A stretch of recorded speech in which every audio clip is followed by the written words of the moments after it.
Hellraiser, Clive Barker, capítulo 10. Kirsty acordou numa borrasca, ou tal foi sua impressão. Sobre ela, uma perfeita branquidão, neve sobre neve. Ela estava afundada na neve, repousando na neve. A branquidão era revoltante, parecia preencher sua garganta e seus olhos. Ela levantou as mãos diante do rosto. Elas cheiravam a um sabonete desconhecido, cujo perfume era forte. Agora o foco começava a aparecer. As paredes, os lençóis imaculados, a medicação ao lado da cama. Um hospital. Ela chamou por ajuda. Horas ou minutos depois, ela não saberia dizer. A ajuda chegou na forma de uma enfermeira que apenas disse: "Ó, você acordou", e foi buscar seus superiores. Quando eles vieram, Kirsty não lhes disse nada. Ela decidira, no tempo decorrido entre o desaparecimento da enfermeira e o surgimento dos médicos, que aquela era uma história que não estava pronta para contar. Amanhã, talvez, ela poderia encontrar palavras para convencê-los do que havia visto. Mas hoje, se tentasse explicar, eles colocariam a mão na testa dela e diriam que tudo não passara de delírios, tentando convencê-la de que tivera uma alucinação. Se ela insistisse, eles provavelmente a sedariam, o que pioraria tudo. O que Kirsty precisava era de tempo para pensar. Tudo isso ela concluíra antes da chegada deles, de modo que, quando perguntaram a ela o que havia acontecido, as mentiras estavam prontas. Tudo estava enevoado, ela disse a eles. Ela mal conseguia lembrar-se do próprio nome. Eles asseguraram que no tempo devido ela se recordaria de tudo, ao que ela respondeu mansamente que assim esperava. Pediram que descansasse e ela disse que ficaria feliz de fazer justamente isso e bocejou. Então eles foram embora. "Ah, sim", disse um deles, quando estava prestes a sair. "Eu esqueci." Ele tirou a caixa do bolso. "Você estava segurando isto quando foi encontrada. Tivemos um trabalho dos diabos para tirar da sua mão. Significa alguma coisa para você?" Ela disse que não. "A polícia deu uma olhada. Tinha sangue na caixa, sabe? Talvez fosse seu, talvez não." Ele se aproximou do leito. "Você a quer?" perguntou a ela. "Já foi limpa." "Sim", Kirsty respondeu. "Por favor." "Quem sabe pode ajudar sua memória", ele disse, colocando a caixa na mesinha da cabeceira. Parte 2. "O que vamos fazer?" Júlia perguntou pela 100ª vez. O homem no canto não disse nada e seu rosto também não entregava qualquer sinal interpretável. Ela prosseguiu. "O que vamos fazer? E o que você queria com ela? Você estragou tudo." "Eu estraguei?" "Você não sabe o que estragar quer significar, Júlia." Ela engoliu a raiva. O silêncio de Frank a tinha enervado. Temos de ir embora, Frank." Ela observou num tom mais suave. Ele a encarou com olhos frios como gelo. "Virão atrás de nós. Ela vai contar tudo." "Talvez." "Você não se importa?" ela questionou. A massa disforme, cheia de bandagens, deu de ombro. "Sim", ele respondeu. "Claro que me importo. Mas não podemos partir, amor." Amor. A palavra zombava de ambos. Um resfolego sentimental numa sala que só conhecera dor. Não posso encarar o mundo desta forma." Ele apontou para o próprio rosto. "Posso?" Frank a observou antes de prosseguir. "Olhe para mim."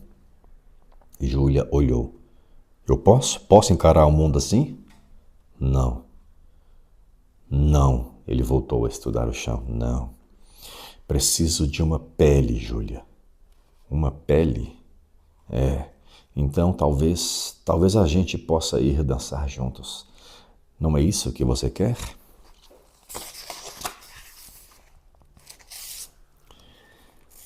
Ele falava sobre dança e morte com a mesma indiferença, como se uma tivesse tão pouco significado quanto a outra. Ouvi-lo falar daquela maneira a acalmou. Como? Júlia perguntou, enfim. Ela queria dizer como uma pele pode ser roubada, mas também queria dizer como sua sanidade sobreviveria. Há maneiras, disse o rosto esfolado, e então soprou-lhe um beijo. Parte 3. Se não fosse pelas paredes brancas, talvez Kirsty nunca tivesse apanhado a caixa. Se houvesse um quadro para olhar, um vaso com margaridas ou pirâmides, qualquer coisa que quebrasse a monotonia do cômodo, ela teria ficado feliz de olhar e pensar. Mas o branco sem fim era demais. Ela não dava a Kirsty controle sobre a própria sanidade. Então, ela estendeu o braço e apanhou a caixa. Era mais pesada do que se lembrava. Ela teve de sentar-se na cama para examiná-la.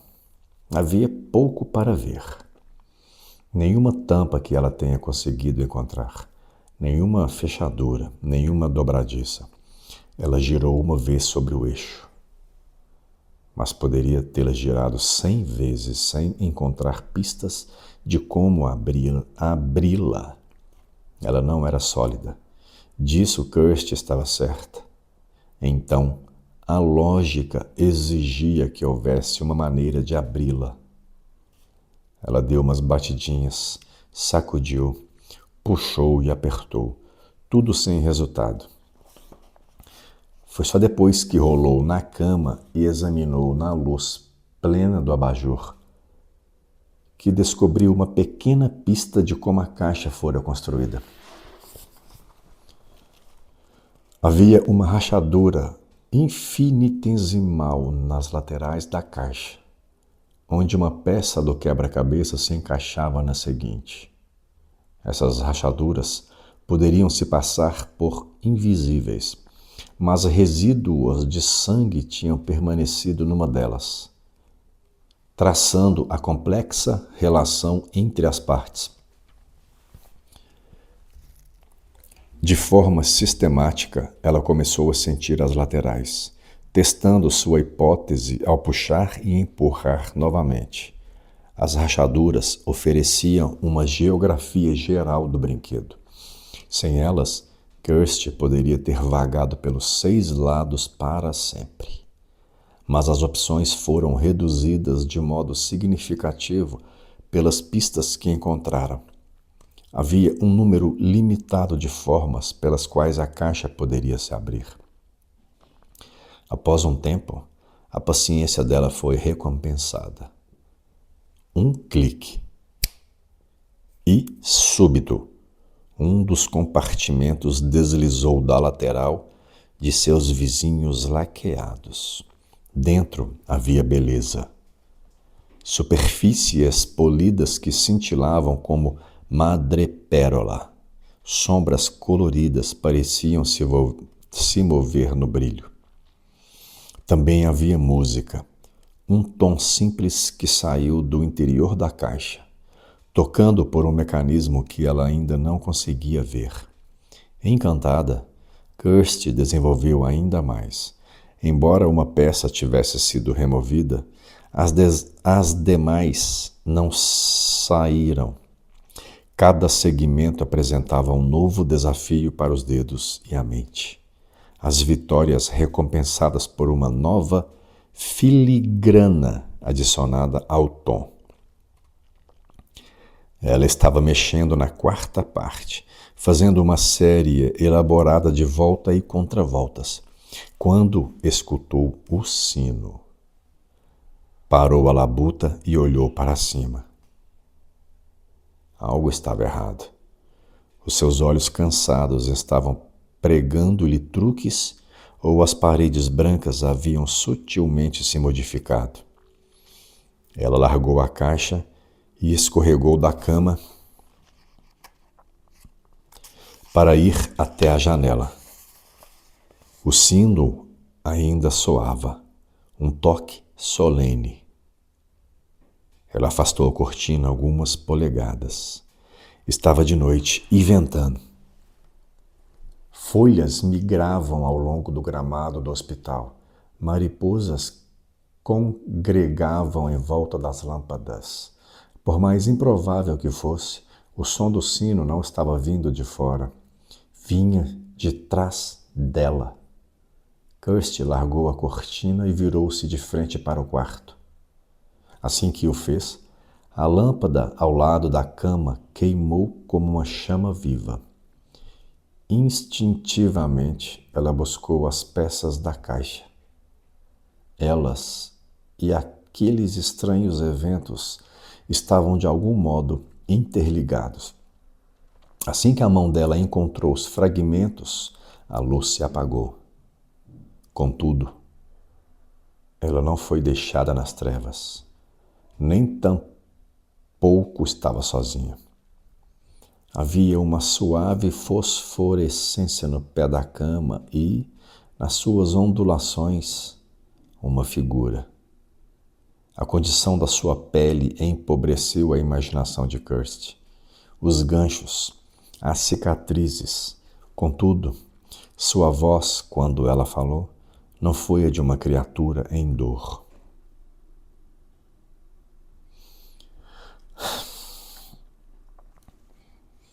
Ela se chama a configuração de Le Marchand, disse a figura, apontando para a caixa. Kirsty olhou para baixo. As peças não estavam mais na sua mão, mas flutuando algumas polegadas acima da palma. De forma milagrosa, a caixa estava remontando a si própria sem ajuda visível. As peças deles deslizando para se rejuntarem, enquanto todo o construto virava de um lado para o outro. Conforme o fazia, Kirsty pareceu captar novos vislumbres do interior polido e achou ter visto rostos espectrais, distorcidos como que pela dor ou um vidro ruim, uivando para ela. Então, todos os fragmentos foram selados, com exceção de um, e o visitante voltou a chamar a atenção dela. A caixa é uma maneira de quebrar a superfície do real. Um tipo de invocação por meio da qual nós, os cenobitas, somos notificados. Quem? Ela perguntou. Você o fez na ignorância, o visitante afirmou. Estou certo? Você abriu a caixa sem querer. Sim. Já aconteceu antes, foi a resposta do cenobita. Mas não faz diferença. Não há como fechar a cisão até que nós apanhemos o que nos pertence. E isto é um erro, disse Kirsty. Não tente lutar. Isto está além do seu controle. Você tem de me acompanhar. Ela balançou a cabeça. Ela já tivera pesadelos para atormentá-la por toda uma vida. Eu não vou com você, afirmou. Maldito seja, não vou mesmo. Enquanto falava, a porta se abriu. Uma enfermeira que ela não reconheceu, provavelmente do turno da noite, estava parada ali. Você me chamou? A enfermeira perguntou. Kirsty olhou para o cenobita e novamente para a enfermeira. Eles estavam a não mais que 1 metro um do outro. Ela não me enxerga, o cenobita explicou. Nem me escuta. Eu pertenço a você, Kirsty, e você a mim. Não, ela disse. Tem certeza? Confirmou a enfermeira. Achei ter ouvido você falando algo. Kirsty balançou a cabeça. Aquilo era loucura, uma loucura. Você devia estar dormindo, a enfermeira esbravejou.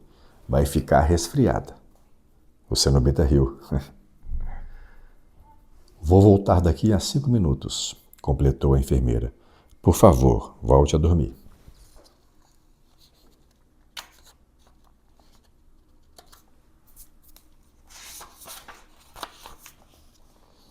E a enfermeira foi embora. É melhor irmos, o cenobita disse.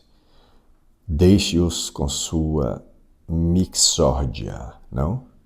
Estes lugares são tão deprimentes.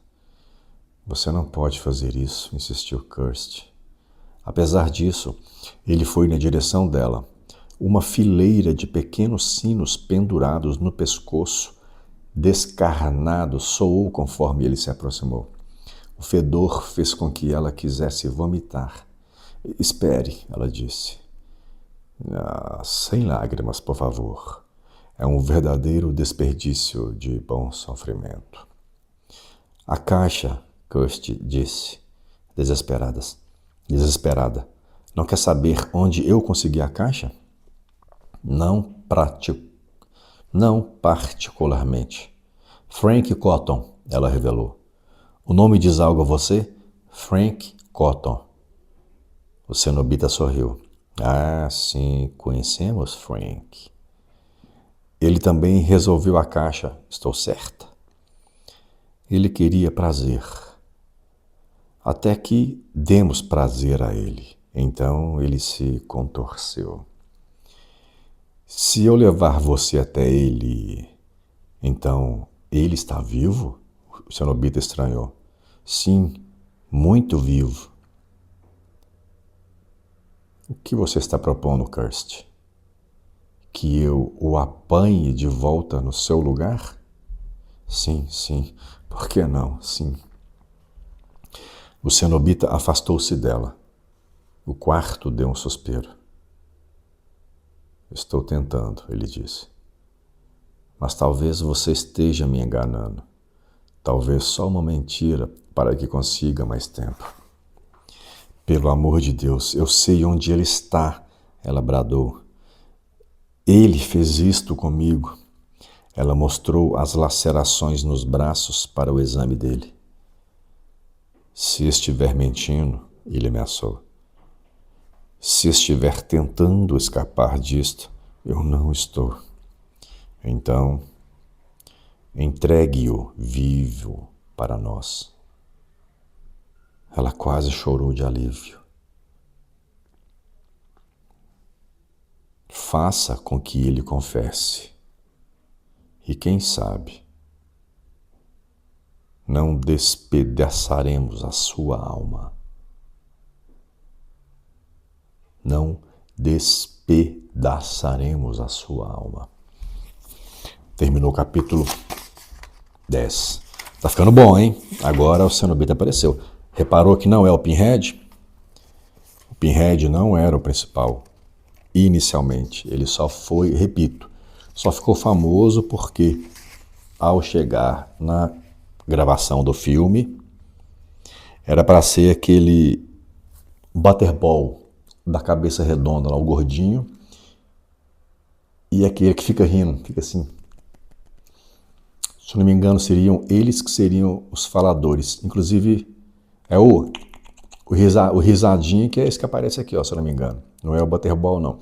Mas os dois teriam falas. Só que aí na hora, o risadinha, com certeza, porque a boca dele estava toda assim, né? Não tinha nem como falar. E o Butterball, com aquela cara toda inchada, não conseguiu falar. Ficava muito assim, né? Aí os únicos que tinham menos maquiagem era o Doug Bradley com o Pinhead, e a mulher cenobita, né? A fêmea, que é a cenobita fêmea. female, né? Female, fêmea, feminina, sei lá. E aí deram falas para os dois, porque eles conseguiam falar. E aí o Doug Bradley se destacou e depois ficou sendo famoso. Uma coisa interessante aqui, essa de quando ela chora, né?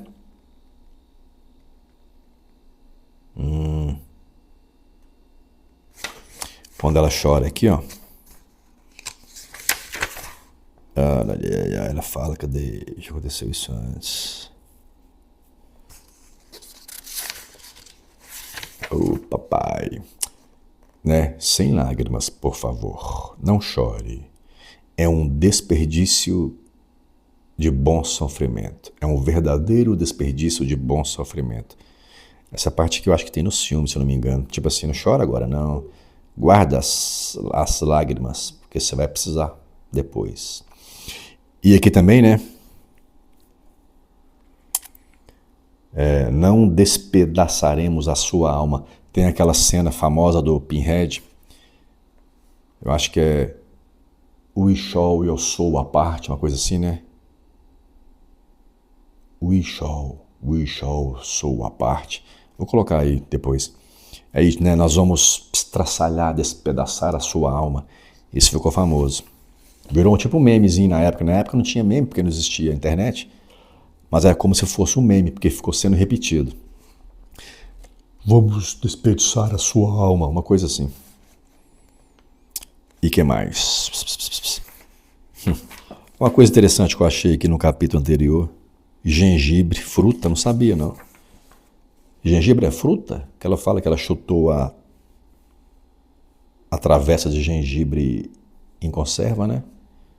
Que ficou as frutas espalhadas. Gengibre é uma raiz, véio. É um tubérculo. Tubércule. O que mais aqui, hein, galera? Então é isso, o capítulo 10 terminou aqui. Interessante. Agora ela faz o acordo com o cenobita, né? Ele fala, ó, eu vou te levar até ele. Ele fala aqui, né? Faça-o confessar.